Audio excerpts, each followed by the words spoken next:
Aquí una vez más y saludos cálidos a todos los oyentes de Panorama de Noticias de La Voz Latina de Buenos Aires, de Domingo de Cuentos, de Radio Tribuna de Nueva York y también a quienes escuchen este espacio literario en otro momento y a través de otros medios como Facebook o mi página web. Soy Teresa Méndez Faith y nuevamente llego hasta ustedes desde Bedford, Massachusetts, con otra dosis de cuento, fruto de la cosecha narrativa paraguaya y para muchos de nosotros dispersos por el mundo, una historia, ficticia o no, de Ñanderetá, Paraguay. El relato escogido para hoy se titula Tempestad en el barrio de Bella Vista y es de Eli Mercado de Vera, escritora con gran parte de su obra dedicada a la literatura infanto-juvenil, al igual que algunas ya incluidas en rincones radiales pasados, como María Luisa Artecona de Thompson, Maribel Barreto, María Eugenia Garay, Milia Galloso y Nidia Sanabria de Romero.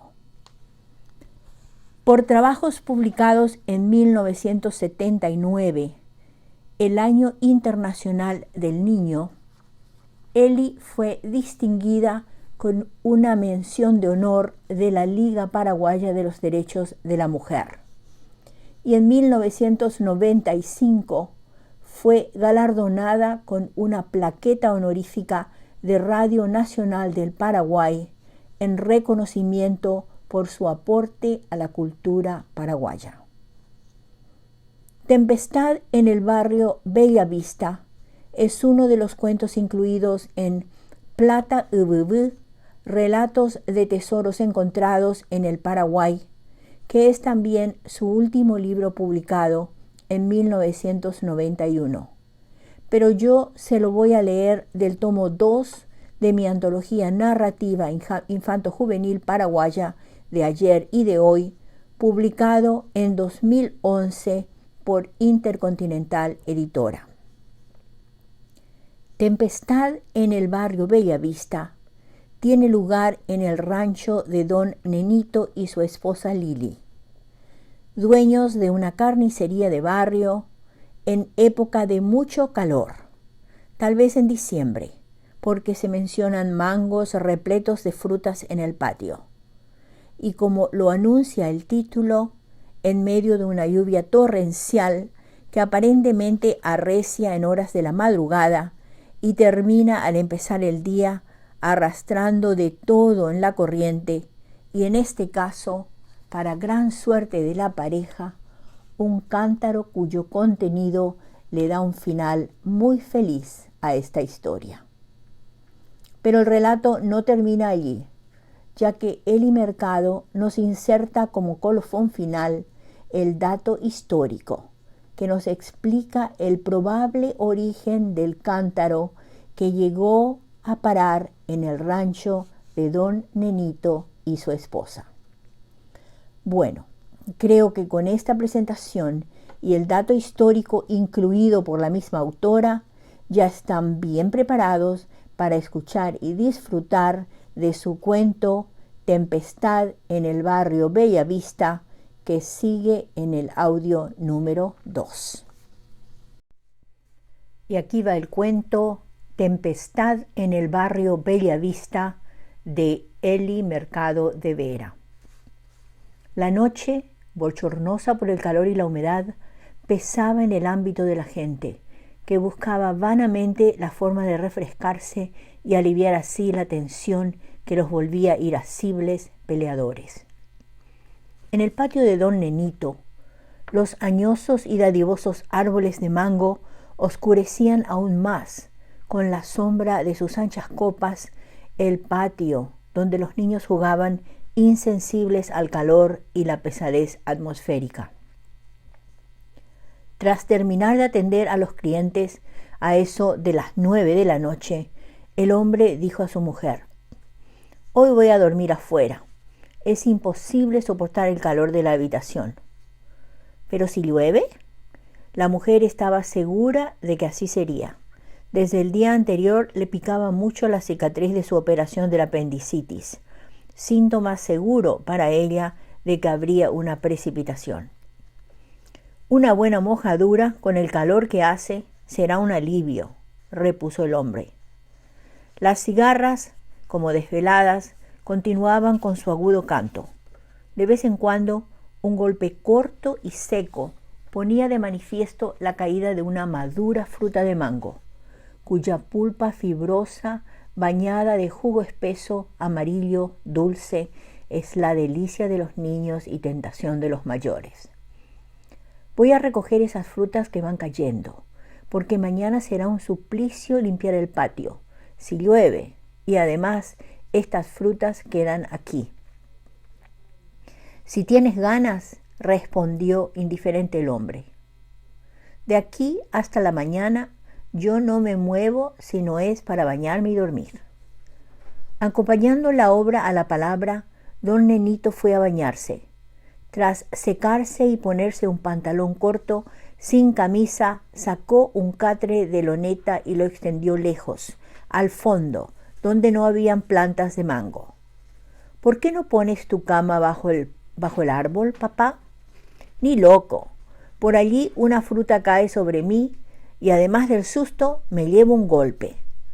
A las 10 los relámpagos encendían el firmamento con luminosos y zigzagueantes líneas, mientras un retumbar fragoroso venía desde arriba, cual la voz de un gigante encerrado en una caverna que bramaba enfurecido. Las gotas de lluvia, escasas al principio, empezaron a caer con más intensidad, haciendo huir al hombre catre en hombros hacia el amplio corredor de la casa. «Gracias a Dios llueve», dijo su esposa, Lili, asomando desde el dormitorio. Esta agua estaba haciendo falta, de veras. Don Nenito volvió a tender el catre y se desplomó prácticamente sobre el improvisado lecho. «Con esta refrescante lluvia voy a dormir como un mitaí», dijo. Llovió toda la noche, en forma continua, sin parar. Era como si el cielo hubiese abierto las compuertas de la represa y ésta cayera desde arriba, rompiendo ramas, arrastrando basuras, ramas, pequeños objetos como hojas, flores. En el patio, en los caminos vecinales, en la calle, el raudal formado por la lluvia era como una gran corriente fangosa, erosionando la tierra que parecía castigada ya por la torrencial lluvia. Con las primeras luces del día, la lluvia pasó. El tímido y humedecido canto de las aves empezó a alzarse, y poco a poco la vida se enseñoreó en las casas, en los patios, cuando los vecinos salían presurosos a mirar los efectos de la torrencial lluvia. Don Nenito seguía profundamente dormido. Lo despertó la voz de una vecina que decía a su esposa: «El raudal llevó su cántaro, doña Lili. Está en el frente, tumbado». En ese momento llegaba una cliente tempranera que venía en busca de las churas, menudencias, que llevaba a revender al pueblo. «Buen día, patrón», dijo la mujer. «¿Cómo amanecieron? ¿Cómo les trató la lluvia?», seguía expresando. «Pronto, antes que alguien lo rompa sin darse cuenta, rescaten el cántaro que el raudal arrastró de su casa».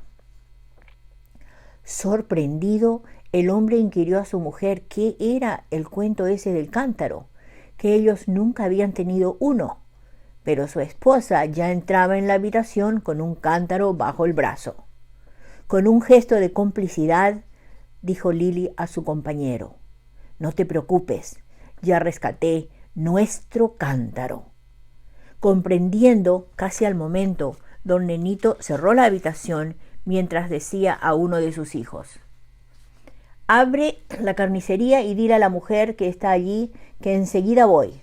Tengo algo urgente que hacer». Tras cerciorarse de que estaban solos, la pareja se abocó a investigar el hallazgo. El cambuchí, cántaro, se hallaba herméticamente sellado, al parecer por una preparación de argamasa. expectantes, solo atinaron a romper la vasija. Su contenido les abrió las puertas a una nueva vida, llena de bonanza económica. El dato histórico. Pirajú, hasta no hace mucho tiempo, famoso por su chipa, pan hecho de almidón, queso, grasa, huevo y anís, es una hermosa villa rodeada de vertientes y lagos. En la localidad se alzaba antiguamente una capilla denominada Capilla Galloso, en memoria del franciscano que la había levantado y de sus familiares que posteriormente se hicieron cargo de ella. Esta capilla agrupaba en su entorno, según don Félix de Azara, unos 15 a 20 ranchos, con un total de 300 casas. Posteriormente se levantó en el lugar una hermosa iglesia, dedicada a la Virgen del Rosario, patrona de la localidad. La iglesia, una verdadera joya histórica, posee aún hoy el maderamen, puertas, altares, púlpito para los sermones y coro, primorosamente tallados y pintados en oro. Las imágenes de la época, más o menos segunda mitad del siglo XVIII, erigida como parroquia en el año 1767, fue sin embargo oficialmente fundada por el entonces gobernador Carlos Morfuy en 1769. En Cerro Verá, compañía distante a pocos kilómetros de Pirajú, nació el general José Díaz, héroe de la batalla de Curupaytí, gloriosa gesta de la Guerra Grande. Por el 22 de septiembre, aniversario de dicha batalla, los jóvenes desfilan con orgullo y pompa, en homenaje de aquel glorioso hijo de la zona. Final del cuento. Y aquí van datos biobibliográficos para Eli Mercado de Vera. Esta información proviene del manuscrito en preparación para la 4ª edición de mi Diccionario de la Literatura Paraguaya, a publicarse, si Dios quiere, a principios del año que viene. Eli Mercado de Vera nació en Encarnación en 1939 y falleció en Asunción en 1999. Poeta, narradora y docente. Dedicada especialmente a la literatura infanto-juvenil, miembro de Escritoras Paraguayas Asociadas y socia fundadora de la Asociación de Literatura Infanto-Juvenil del Paraguay, Eli Mercado de Vera tiene 5 libros publicados. En 1972 apareció su primer poemario, Vendimia de Sueños, especie de antología personal donde reúne 40 poemas vivenciales. 3 años después dio a luz Alegría, colección de más de 100 poemas infantiles para el calendario escolar paraguayo. Posteriormente publicó otros 2 libros para niños, Oviliando Versos, poemas de 1983, y La Rebelión de las Manchas y otras aventuras de 1986. Miscelánea de cuentos, poemas, trabalenguas y La Rebelión de las Manchas, obra teatral en 2 actos que da título al volumen. También es de su autoría Plata Ububú, Relatos de tesoros encontrados en el Paraguay de 1991. En 1995, Radio Nacional del Paraguay la distinguió con una plaqueta honorífica en reconocimiento por su aporte a la cultura paraguaya. Algunos de sus poemas han sido musicalizados, entre ellos el titulado Lección de Guaraní, que lleva música del maestro Juan Carlos Moreno González. Tiene además poemas y relatos incluidos en libros de lectura para la enseñanza primaria y en varias antologías literarias, entre ellas en Narrativa Paraguaya de ayer y de hoy, de 1999, en el libro de EPA, Peldaños de papel, cuentos y poemas para niños y adolescentes de 2002 y en Literatura Infanto-Juvenil Paraguaya de ayer y de hoy de 2011.